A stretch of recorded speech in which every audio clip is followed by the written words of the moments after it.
Good, happy Sunday afternoon, everyone.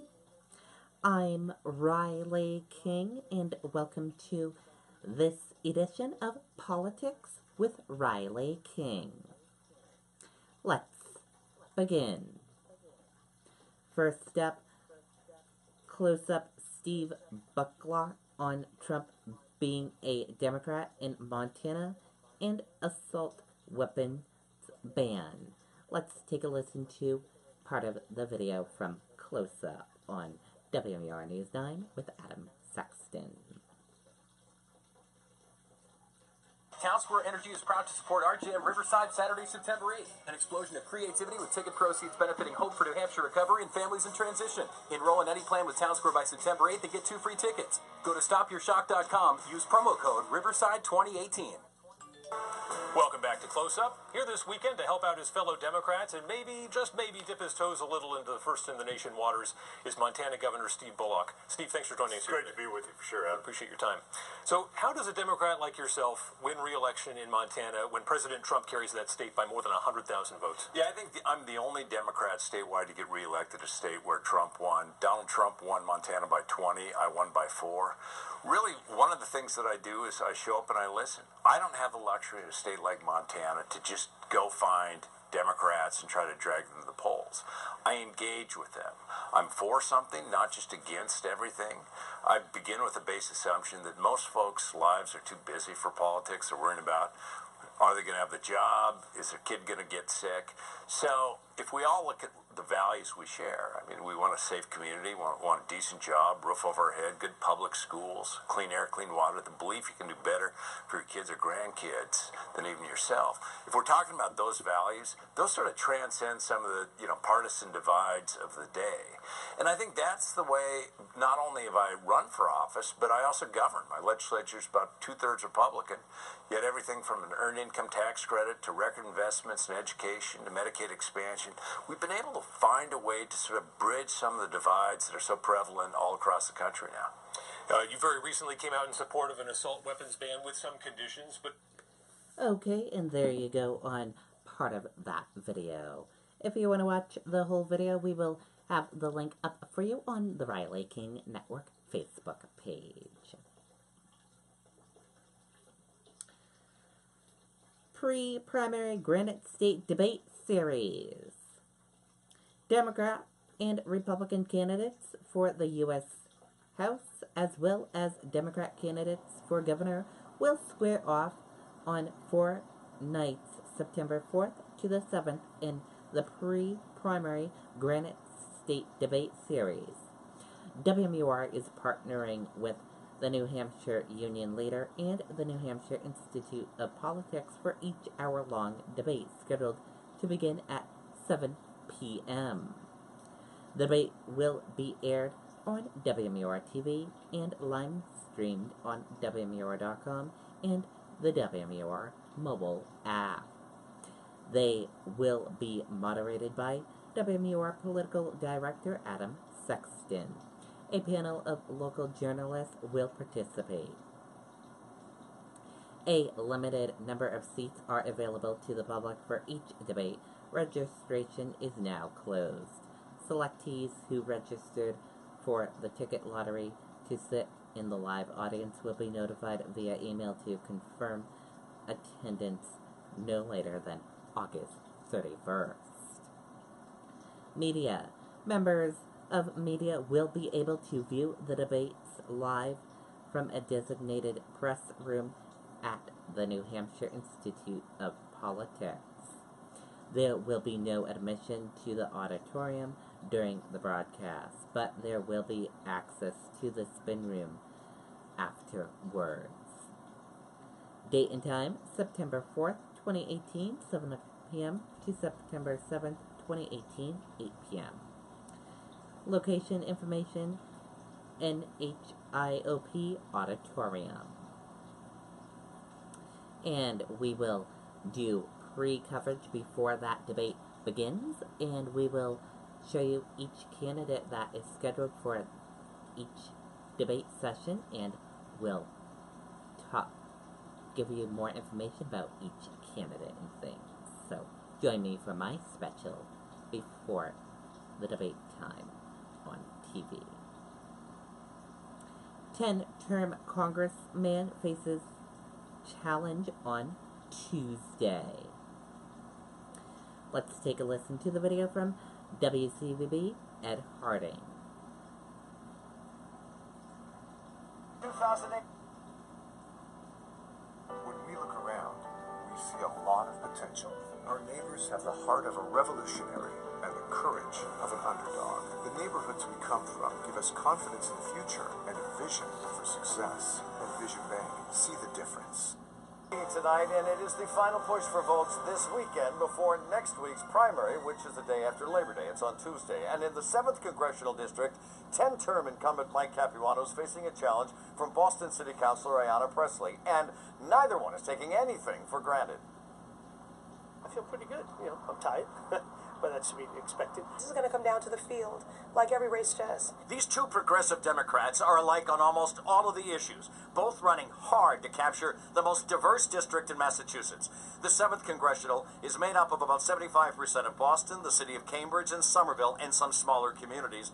And it's the only district in Massachusetts where the majority of the residents are minorities, but most of the registered voters are white. I've developed an equity agenda with very pointed solutions and recommendations to address everything from transit inequities, environmental injustices, how to grow our affordable housing stock. We say that disruption leads to greater innovation. Boston City Councilor Ariana Presley says that she is the disruptor in the race, an insurgent underdog, hoping to topple a 10-term member of Congress. On the campaign trail, the lifelong Somerville resident touts his 20 years in Congress not as a liability, but as a considerable plus, especially if the Democrats win back the House in November. In theory, it could help a lot. My seniority will give me probably the opportunity to either chair the Committee on Housing or the Committee on Rail, which would include subways and commuter rail. Both of those issues I hear a lot about. In the end, it'll be about change versus continuity. This campaign and this debate can only strengthen our democracy. It's not just a matter of seniority, it's a matter of relationships. By the way, in case you're wondering, the last time that an incumbent congressman was defeated here in Massachusetts was back in 2012 when John Tierney was ousted by then political newcomer Seth Moulton in the 6th Congressional Democratic primary. And you can count on News Center 5 for comprehensive coverage on primary day. Again, it's the day after Labor Day, so get out and vote the day after Labor Day. As the votes come in, we'll have real-time race results from all around the Commonwealth and on our WCVB mobile app.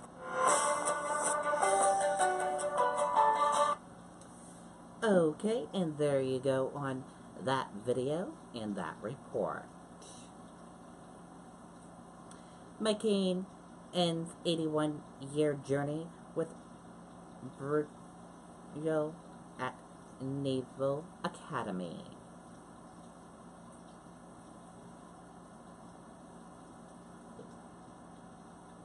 Let's take a look at the video, some of the video.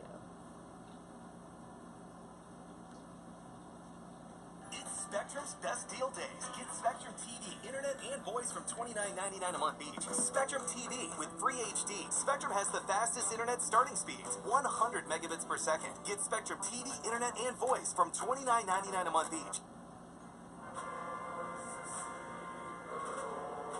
Washington paid tribute and bid farewell to John McCain, an American patriot and politician. At the Washington National Cathedral, a living tableau of history. A who's who of leaders from all stripes, assembling to say goodbye to a war hero and veteran Republican senator. McCain's daughter, Megan, overcome with grief and emotion throughout the week, spoke passionately about her father, with a poignant and pointed message. We gather here to mourn the passing of American greatness. The real thing, not cheap rhetoric from men who will never come near the sacrifice he gave so willingly, nor the opportunistic appropriation of those who live lives of comfort and privilege. Inside the soaring cathedral, it was the first of several references to President Trump and his own brand of politics, her father reviled. The America of John McCain has no need to be made great again, because America was always great. The funeral unfolded as a parting lesson in civility from McCain himself. To eulogize him, he invited two men who extinguished his own dreams for the White House. George W. Bush, who won a bitter primary fight in 2000, and Barack Obama, who prevailed in 2008. Amid moments of humor, from troublemaking plebe to presidential candidate. Praise for McCain's core beliefs. At various points throughout his long career, John confronted policies and practices that he believed were unworthy of his country. To the face of those in authority, John McCain would insist, "We are better than this. America is better than this." But the personal tributes came with a sharp critique of today's tribal politics. Trafficking in bombast and insult, phony controversies, and manufactured outrage. It's a politics that pretends to be brave and tough, but in fact is born of fear. John called on us to be bigger than that. He called on us to be better than that. Despite deep differences over politics and policy, and Obama said there were many with McCain, he still fostered a sense of American unity. When all was said and done, we were on the same team. We never doubted we were on the same team.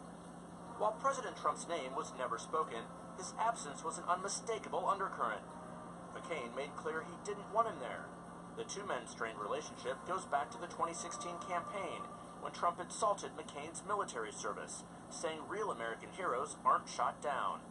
Yet several of the president's advisors were on hand, including his daughter Ivanka, son-in-law Jared Kushner, Chief of Staff John Kelly, and Defense Secretary James Mattis.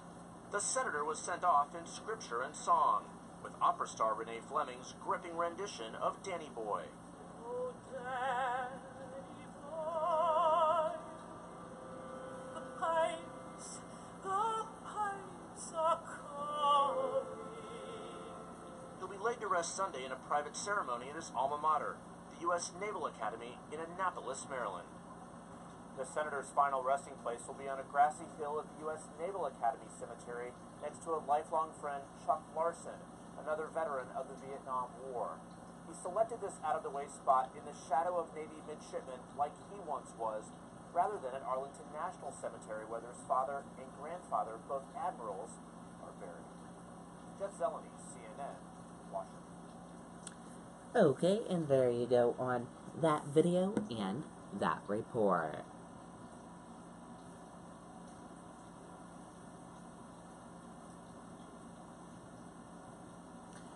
Surge of female veterans running for Congress give pink wave a camouflage tint.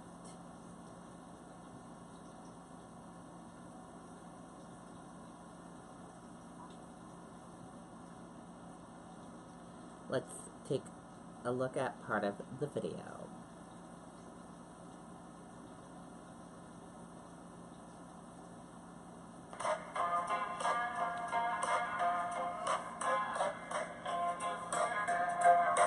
Put a spell on you.